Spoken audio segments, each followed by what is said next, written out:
The Rosetta Stone. You may have heard of it. It's an ancient Egyptian stele that played a critical role in deciphering Egyptian hieroglyphs. Discovered in 1799 by French soldiers near the town of Rosetta during Napoleon's campaign in Egypt, it's inscribed with a decree issued in 196 BC in 3 scripts, that being hieroglyphics, Greek, and demotic. The Greek inscription in particular was the key to translating the ancient Egyptian hieroglyphs, a breakthrough that was made by Jean-François Champollion in 1822.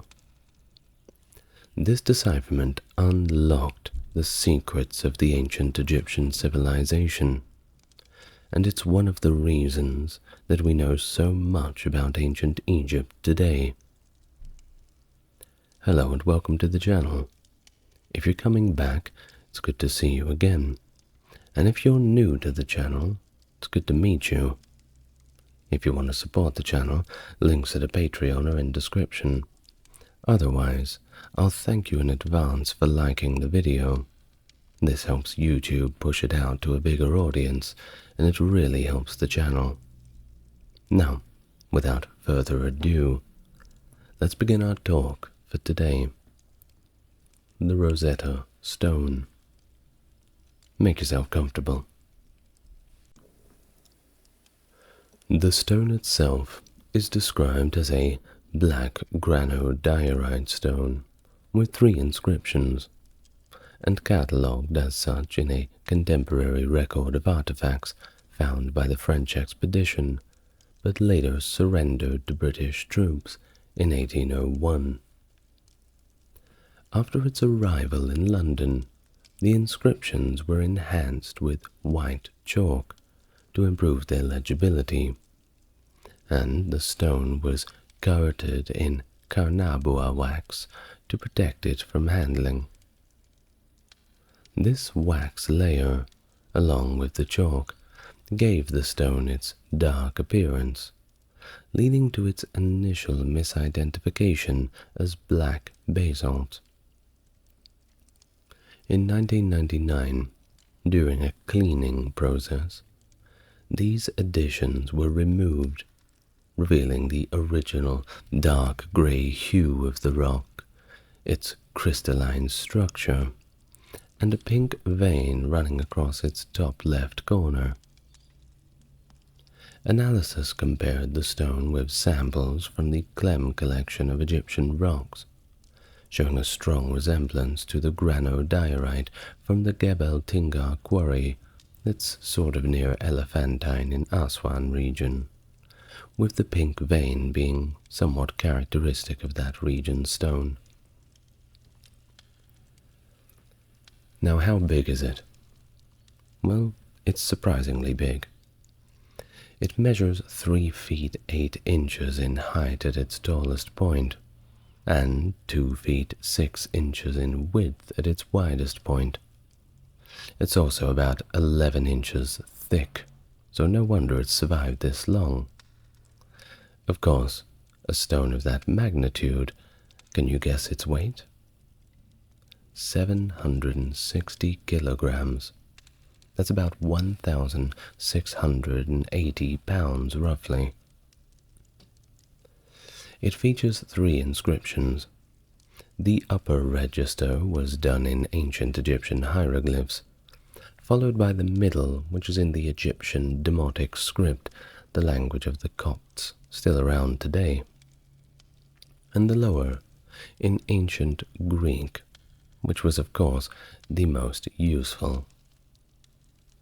The front surface is polished, with lightly incised inscriptions, while the sides are smoothed.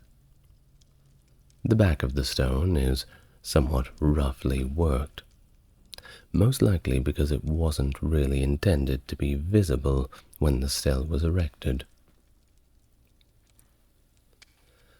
The stone is recognized as a fragment of an originally larger stele, and subsequent searches of Rosetta's site did not yield any additional fragments, at least as of yet, and due to its damaged condition, none of the 3 texts inscribed on the stone are complete. The upper register, consisting of the Egyptian hieroglyphs, has unfortunately suffered the most damage, with only the final 14 lines visible, all of which are broken on the right side and 12 on the left. Below it, the middle register of demotic text is much better preserved, with 32 lines, of which the first 14 show some damage, and the right side being somewhat okay. The bottom register, containing the Greek text, has 54 lines in total, and the first 27 are fully intact, while the remainder are increasingly fragmented due to a diagonal break at the bottom right of the stone. To estimate the full length of the hieroglyphic text and the overall size of the original stele, comparisons are made with similar surviving artifacts, including those of the same type.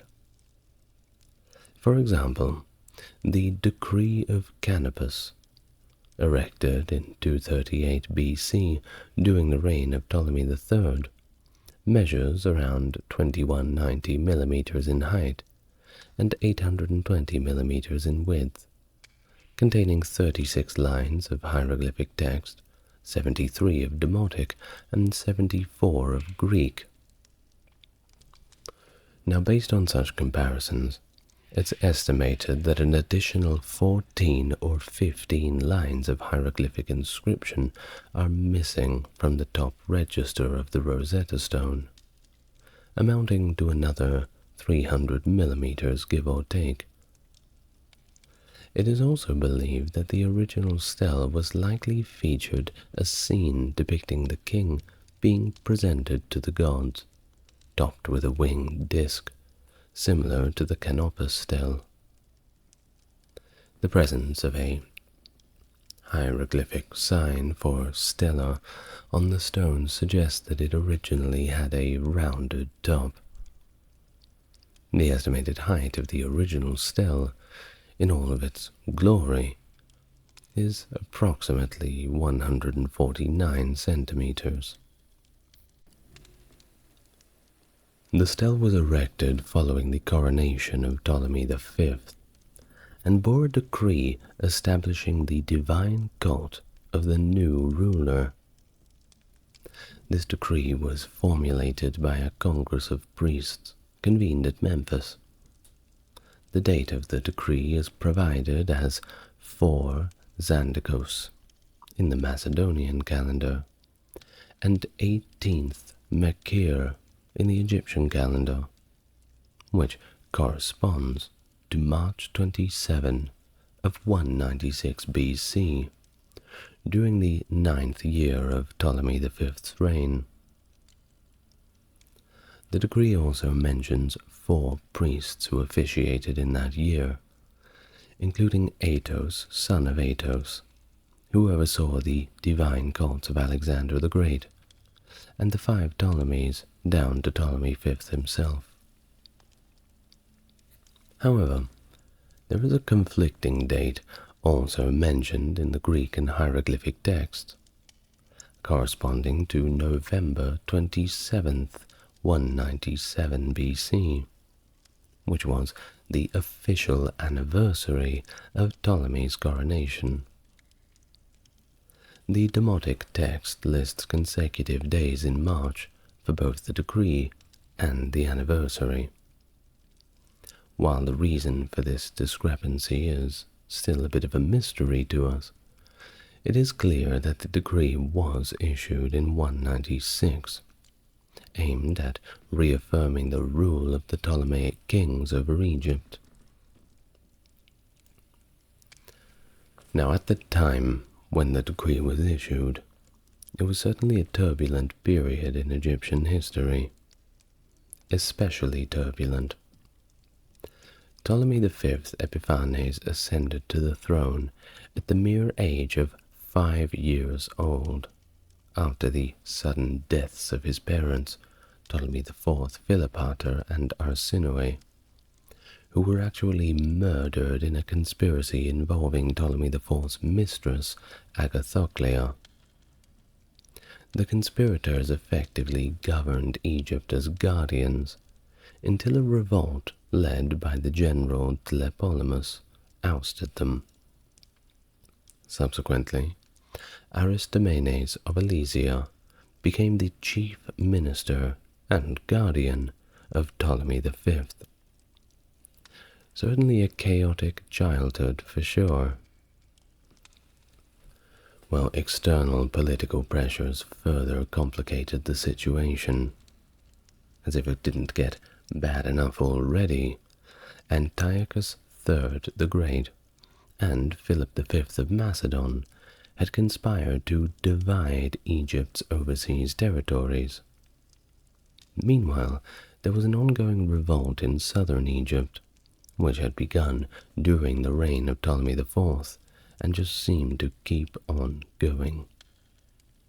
The unrest persisted even as Ptolemy V was crowned officially at Memphis at the age of 12 years old, and just over a year later, the decree was issued.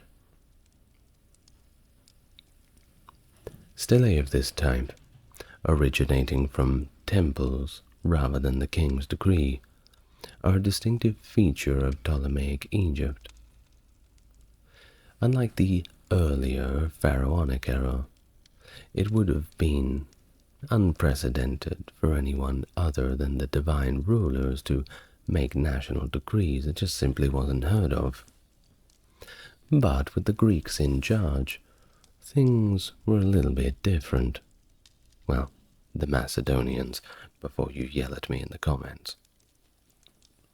In contrast, this practice of honoring a king was reminiscent of those Greek and Macedonian traditions, where a king was glorified and deified by his subjects, or at least representative groups.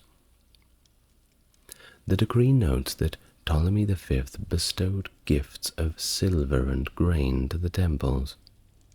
It also mentions the unusually high flooding of the Nile in the 8th year of his reign, prompting the king to have the excess waters dammed for the benefit of the farmers. In return, the priesthood pledged to annually celebrate the king's birthday and coronation days, and all the priests of Egypt vowed to serve him alongside the other gods.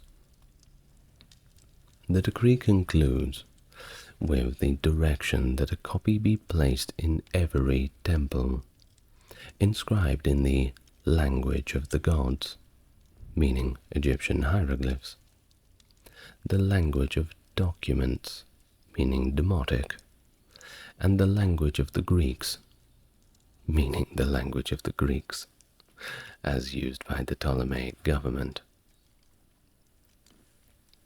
Now, securing the support of the priesthood class was of course of extreme importance for the Ptolemaic kings to maintain effective rule over the population. The high priests of Memphis held particular significance among them, being the highest religious authorities of the time with influence all across the kingdom. Given that the decree was issued at the city of Memphis, that ancient spiritual capital of Egypt, rather than Alexandria, the new city comparatively, the administrative center of the ruling Ptolemies as well, by the way, it is evident that the young king sought to gain the priesthood's active backing by doing this. It's a bit of a statement, going back to some tradition. The new people in town trying to say, we can be Egyptian too. Watch how well we can fit in. Are you happy now? Please don't revolt. Therefore, although the government of Egypt had been Greek-speaking since the time of Alexander the Great's conquest, the Memphis Decree, like its predecessors, included those texts in Egyptian to emphasize its connection to the broader populace through the literate Egyptian priesthood. There cannot be a single definitive English translation of the decree. It's just impossible. And it's primarily because our understanding of the ancient languages just keeps evolving. All of those tablets and old artifacts, well, frankly, the ground is simply full of them, and we just keep finding them. So much so that we don't have time to read them all, especially in the ancient Near East. Places around old Babylon and Susa, Akkad, they're absolutely everywhere. But it's also due to a few minor discrepancies between the three original texts.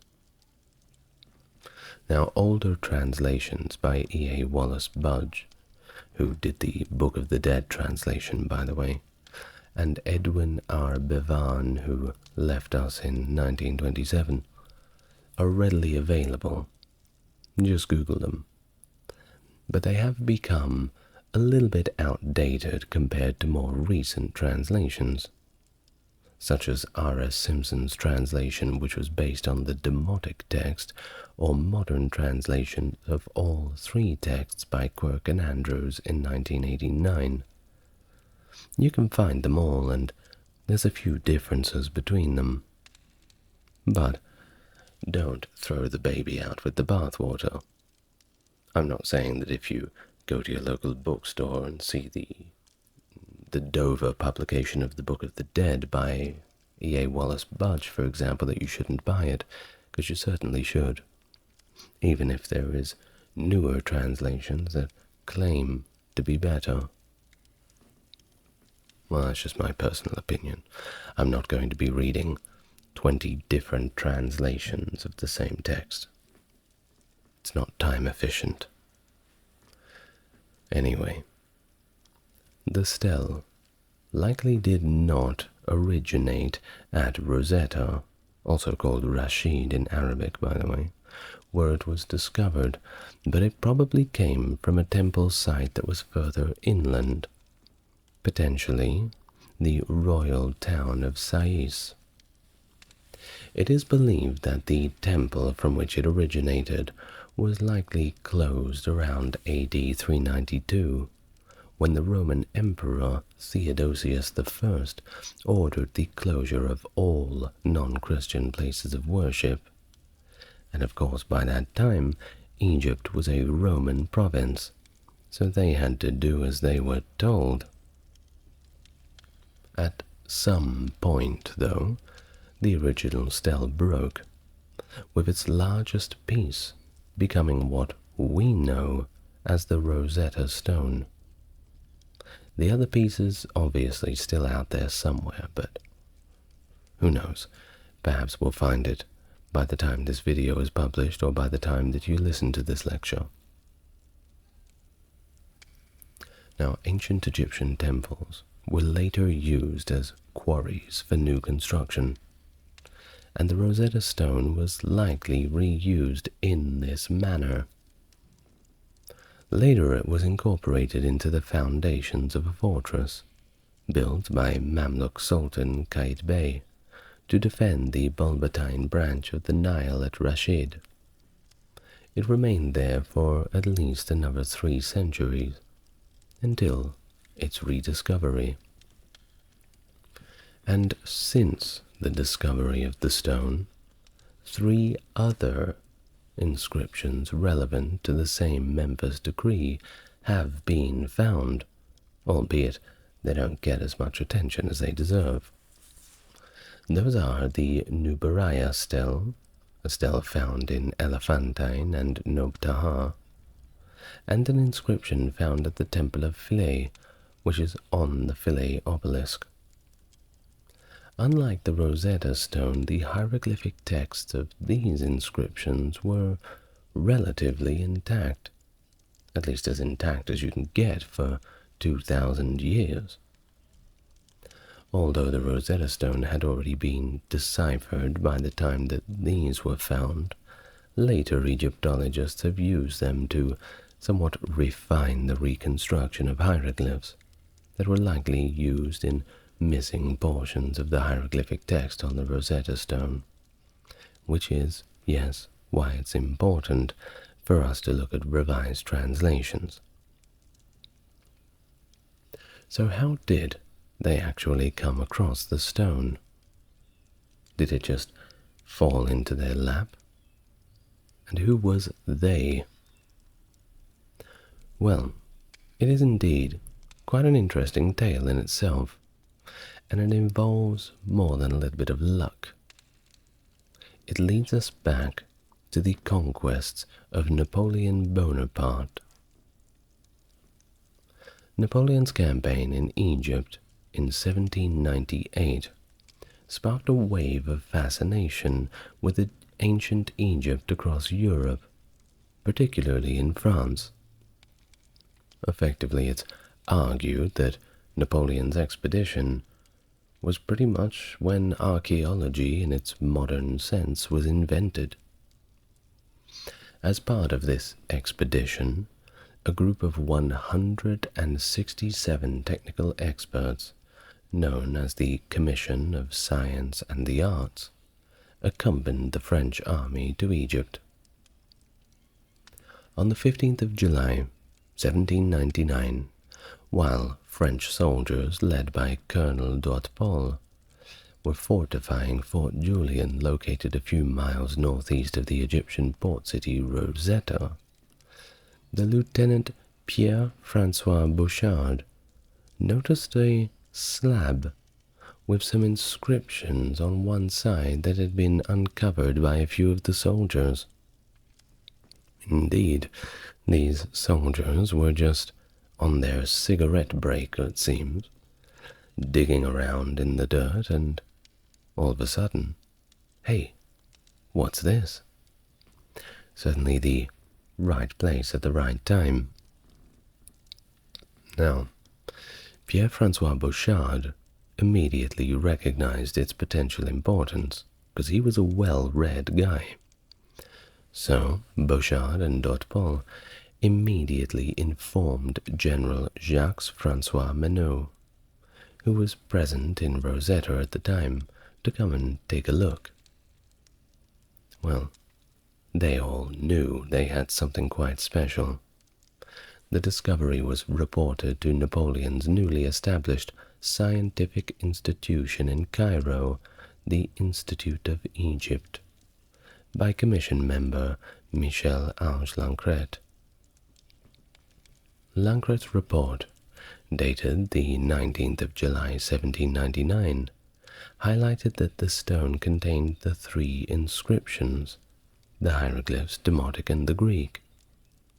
He rightly suggested that these inscriptions should represent different versions of the same text, more or less direct translations. Lancret's report was presented to the Institute shortly after July 25th. Meanwhile, Bouchard transported the stone to Cairo for further examination by scholars.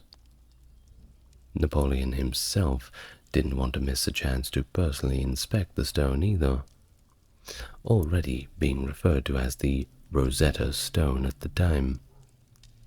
Well, after this he departed for France in the August of 799. The discovery of the stone was officially reported in September in Courrier de l'Egypte, the official newspaper of the French expedition. The reporter, who chose to remain anonymous, expressed hopes that the stone might one day unlock the mystery of the hieroglyphs. No spoiler alerts. Well, in 1800, three technical experts of the Commission devised methods to make copies of the texts on the stone. Among them was Jean-Joseph Marcel, a skilled linguist, recognized that the middle text was written in the Egyptian demotic script, which was extremely rare for stone inscriptions at the time. Nicolas Jacques Conte, an artist and inventor, developed a technique to use the stone itself as a printing block to reproduce the inscription. Another method was devised by Antoine Galland, but it was pretty much the same method.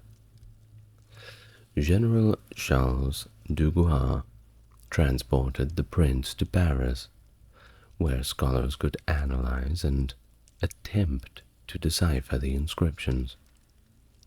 And it was the gold rush of the intellectual challengers of that time for sure. Everybody wanted to be the first. Following Napoleon's departure, French troops successfully defended against the British and Ottoman attacks for a further 18 months. In March 1801, the British landed at Aboukir Bay. General Jacques-François Menot, now in command of the French expedition, led his troops northward to confront the enemy, bringing along the Rosetta Stone and other antiquities with him. But despite his efforts, he and his forces were defeated, and they retreated back to Alexandria. But when they got there, they were besieged, with the stone now inside the city. Menot surrendered in 1801, August 30.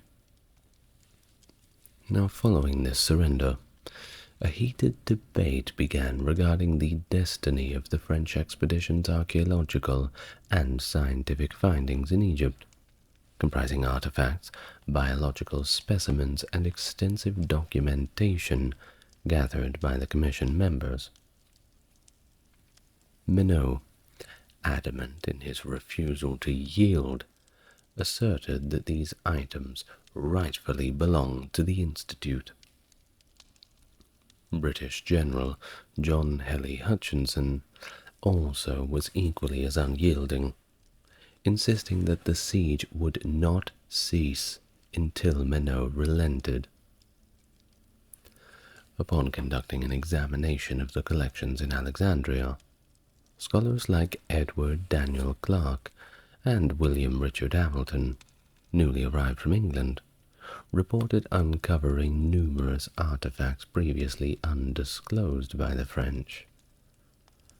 Clarke's correspondence home indicated a startling revelation, and I quote, "We discovered a great deal more in their possession than what had been conveyed or anticipated."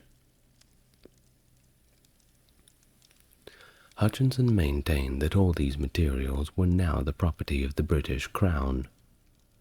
However, French scholar Etienne Geoffroy Saint-Hilaire cautioned Clarke and Hamilton that the French would sooner see their discoveries destroyed than give them to the British, drawing a grim parallel to the infamous destruction of the Library of Alexandria. Empathizing with the French soldiers, Clarke and Hamilton advocated for their cause, leading Hutchinson to concede that certain items, such as natural history specimens, could be considered the private property of several of the scholars. Swiftly, Menot laid claim to the stone as his personal possession. Well, Hutchinson, recognizing its unparalleled value, rebuffed Menot's assertion. Eventually, an accord was reached, and the transfer of these objects was formalized in the Capitulation of Alexandria, endorsed by representatives from the British, French, and Ottoman forces. The circumstances regarding the final acquisition by the British remained shrouded in a good amount of ambiguity. with conflicting accounts from the time. Colonel Tulkham's Hillgrove Turner later asserted that he personally wrested it from Menot and conveyed it away on a gun carriage. In a more intricate narrative, Edward Daniel Clarke recounted how a French officer and member of the Institute clandestinely guided him, his student John Cripps, and Hamilton through the labyrinthine alleyways behind Menot's residence. There, hidden beneath protective carpets among Menot's belongings, was the stone. Their informant, fearing it might fall into the hands of French soldiers, revealed its location. Upon being apprised of the situation, Hutchinson ordered its removal, likely facilitated by Turner and his handy gun carriage. Turner's voyage to England with the stone aboard the captured French frigate, HMS Egyptian, culminated in the Portsmouth in February 1802. Tasked with presenting the antiquities, including the stone, to King George III, Turner received orders from the King, represented by War Secretary Lord Hobart, to deposit it in the British Museum. According to Turner's account, he and Hobart concurred that the stone should first be showcased to scholars at the Society of Antiquities in London, of which Turner was of course a member, before its final placement in the museum. The stone made its debut at a society meeting on the 11th of March, 1802. And it's still at the British Museum, by the way. Certainly worth a look. In the same year, the Society produced 4 plaster casts of the inscriptions, distributing them to universities of Oxford, Cambridge, Edinburgh, as well as the Trinity College in Dublin. Subsequently, prints of the inscriptions were circulated among European scholars, and by the close of 1802, the stone had found its permanent home, where it has been ever since.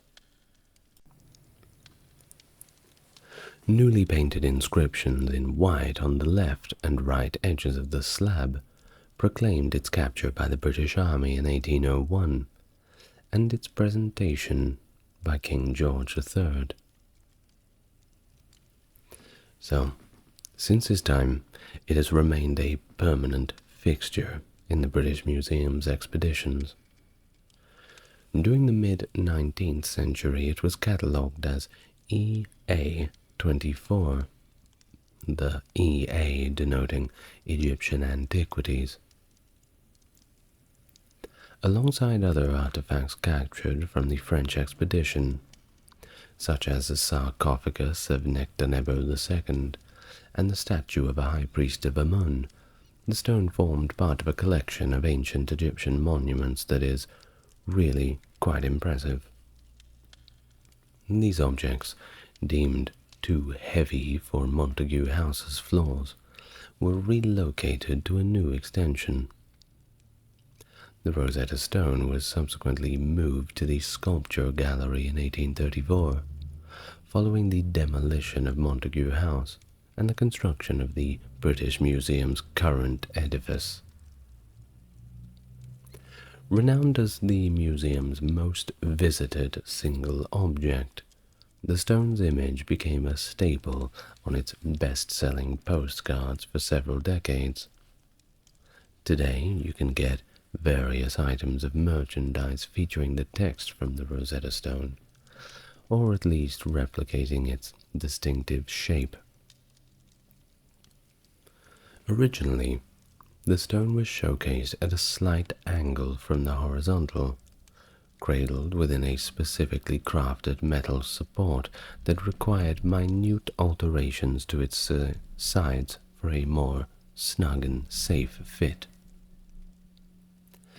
Initially lacking any protective covering, By 1847 it became evident that additional precautions were needed, leading to its placement in a protective frame, despite the presence of vigilant attendants ensuring visitor restraint. But, kids at the museum, right? But of course, the real treasure is the content and what it unlocks. Before the discovery and subsequent decipherment of the stone, the ancient Egyptian language and script had remained a complete mystery, ever since the twilight years of the Roman Empire at least. The use of these hieroglyphs had become increasingly esoteric, even during the latter Pharaonic era. By the 4th century AD, there were very few Egyptians that possessed the ability to read them. With the decline of temple priesthoods and Egypt's conversion to Christianity, the monumental use of hieroglyphs little by little began to wane, culminating in the final known inscription, dated in August 394, discovered at Philae and known as the Graffito of Esmet Acom. The final demotic text, also from Philae, was penned around 452. Now hieroglyphs retained their iconic form, a characteristic accented by classical authors and starkly distinct from the alphabets of Greece and Rome. In the 5th century, the priest Horapollo penned hieroglyphica, offering explanations for nearly 200 glyphs. Despite its perceived authority, Horapollo's work was somewhat ridiculed because of all of its inaccuracies, and it perpetuated a lot of misunderstandings that endured for centuries, hindering the comprehension of Egyptian writing. Indeed, he just made things worse.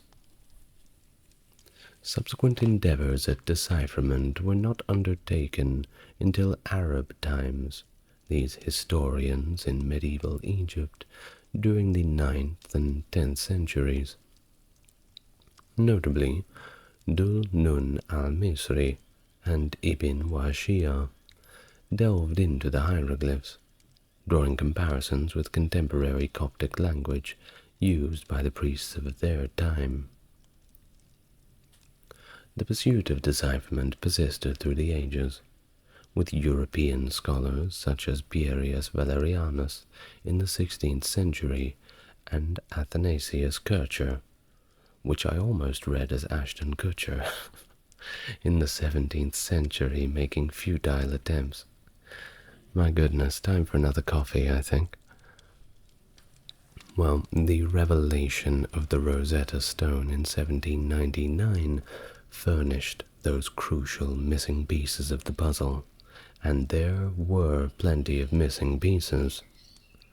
The knowledge on the hieroglyphs was there, but it was kinda like Swiss cheese. Well, all of this was gradually unveiled, piece by piece, by a succession of equally intelligent scholars.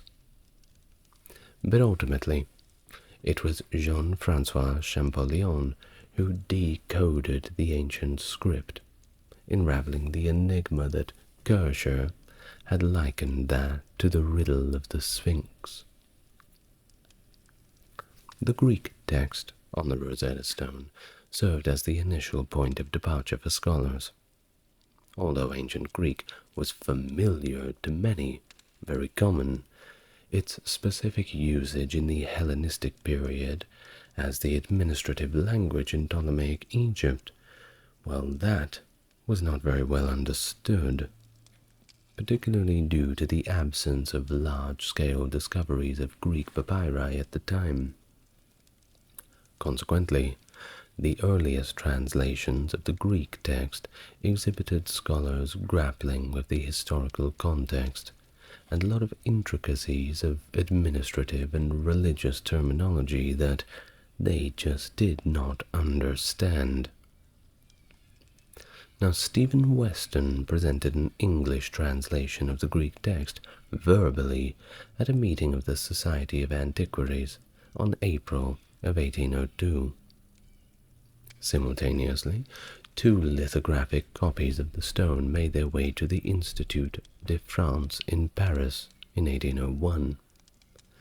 There, Gabriel de la Porte du Thiel initiated a translation of the Greek text, but was reassigned elsewhere by Napoleon and was forced to leave his work incomplete, passing it to his colleague Hubert Pascal Amelon. Amelon produced the first published translations of the Greek text in 1803, in both French and Latin, to ensure their widespread circulation. In Cambridge, Richard Porston focused on reconstructing the missing lower right corner of the Greek text, offering a skillful suggestion that was soon disseminated by the Society of Antiquaries alongside their prints of the inscription. Concurrently, Christian Gottlob Hehn in Göttingen crafted a new, more reliable Latin translation of the Greek text, which was first published in 1803.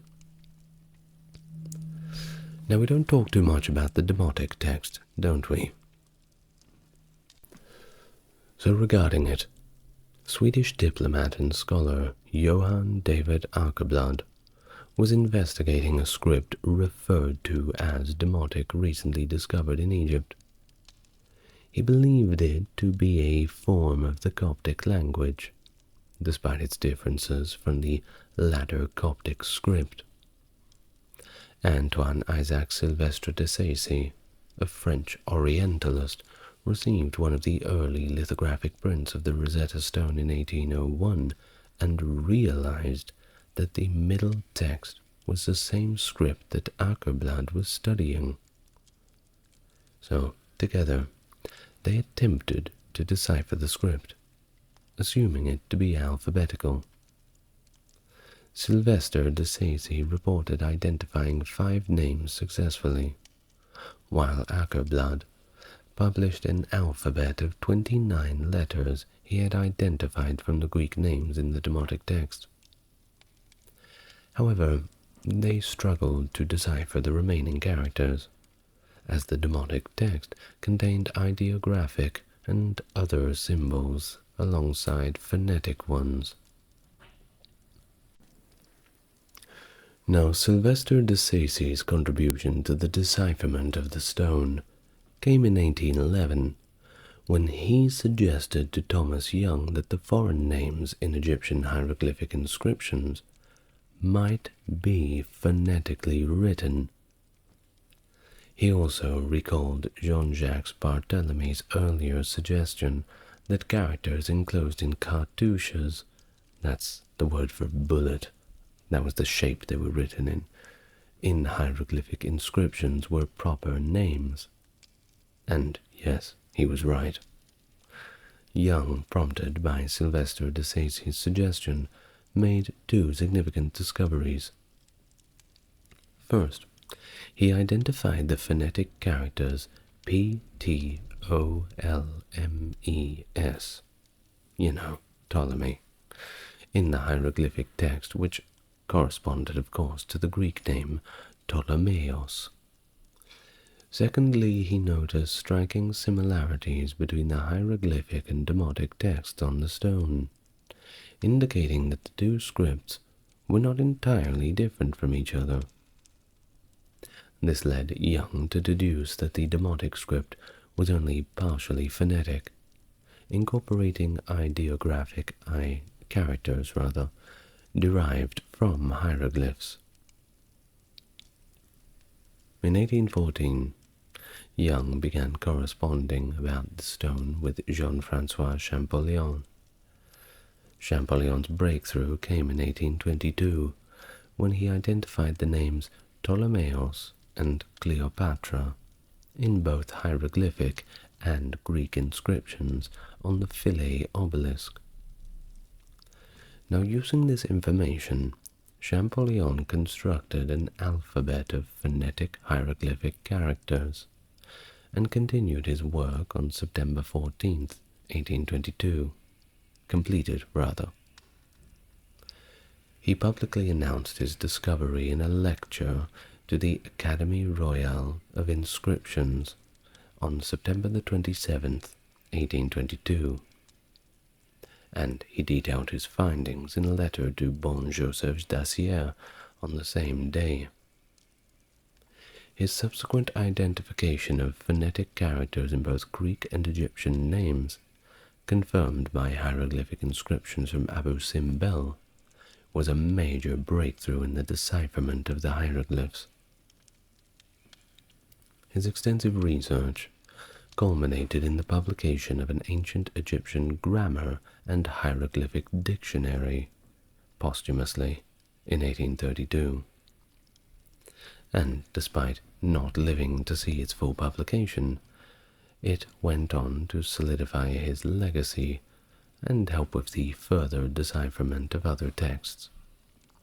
So thank you very much to Champollion.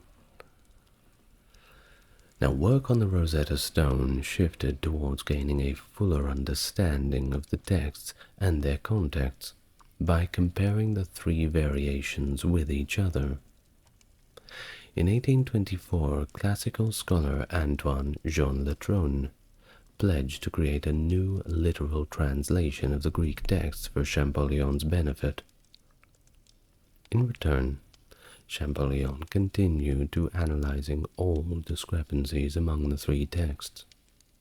Unfortunately, of course, he'd already died at this time, so he couldn't really do it, and it stalled Letronne's progress. But François Salvioni, Champollion's former student, also passed away in 1838, and among his papers, the missing drafts were discovered. This revelation also unveiled that Salvioni's own publication on the stone, released in 1837, was actually copied. Awkward. Well, finally, Letronne managed to finish his commentary on the Greek text, and his new French translation, published in 1841. During the 1850s, German Egyptologists Heinrich Brugsch and Max Ullmann produced a revised Latin translation based on the demotic and hieroglyphic texts. The first English translation subsequently emerged in 1858, crafted by three members of the Philomathian Society at the University of Pennsylvania. The question of which text served as the standard version from which the others were translated remains a bit of a point of contention. Letronne argued in 1841 that the Greek version produced by the Egyptian government under the Macedonian Ptolemies was the original. Could be. They were the government, after all. But some other scholars emphasized the importance of the hieroglyphs, as they were meant for the gods to read. Others proposed that all three versions were simply composed simultaneously. Well, it could be either one of them, really. Either way, the inability to align the three versions word for word somewhat complicates the decipherment efforts, and it was definitely a challenge for early scholars, and certainly a challenge for us in the modern time as well. Well, I think that either way, it certainly left us with a great cultural legacy. And who knows, if those soldiers back in Napoleon's army had chosen to sit a meter to the left or a meter to the right, then they simply wouldn't have come across the stone. And they might have built some parking lot over the top of it, and it would be lost forever. And who knows what we would know about ancient Egypt if that was to happen. well, perhaps the British Museum would be selling less tickets, or they'd have to redo their merchandising. Either way, thank you very much for listening. I'd like to thank my Mega Chat tier patrons, Stark Factory, JC, and Jeffrey. Thank you, lads. If you would like to become a Patreon member, I don't have to explain to you the process. Just look in the description and away you go. But until then, if you've liked the content, subscribe, leave your thoughts down below in the comments, and look after each other. I'll end it like that. Thanks again for listening, everyone. Good night.